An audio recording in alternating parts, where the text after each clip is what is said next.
The importance of your construction drawings are critical to the implementation and construction of your home. They form part of the contract with the builder.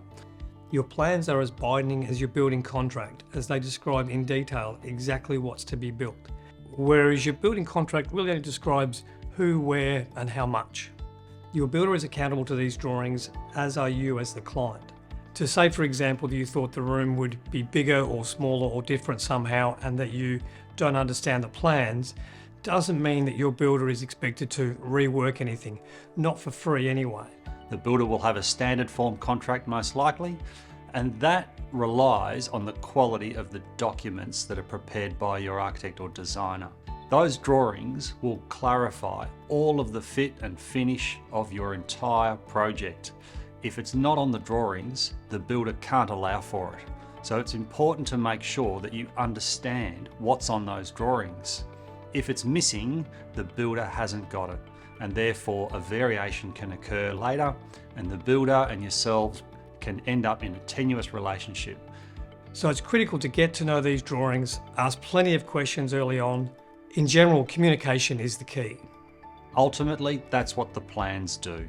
They communicate the client's wishes, the architect's ideas and the designer's thoughts into a plan format, and that instructs the builder how to put the building together and what the finishes need to be.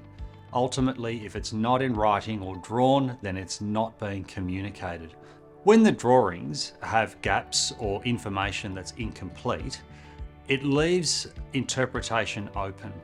An example would be where the drawings don't stipulate the correct ground levels, and therefore the builder wouldn't allow for retaining walls or excavation and earthworks, and that can end up in an incredibly large cost variation on a project. It's really important to make sure that the drawings walk the builder through the process of construction as much as stipulating what the finishes and materials need to be. Obviously, there's a requirement on the architect or designer to ensure that they meet all of the code requirements and the building regulations. However, they're the minimum requirement. It's really important to understand that often the building surveyors who are checking and certifying the documents and providing a building permit, they're merely checking for the minimum requirements. It's not uncommon for architects and designers to go beyond the minimum requirements, and that happens particularly with high performance homes where insulation and window requirements are stipulated far beyond the codes. Therefore, it would be my advice to get the best quality drawings you can to make sure you have a smooth construction process.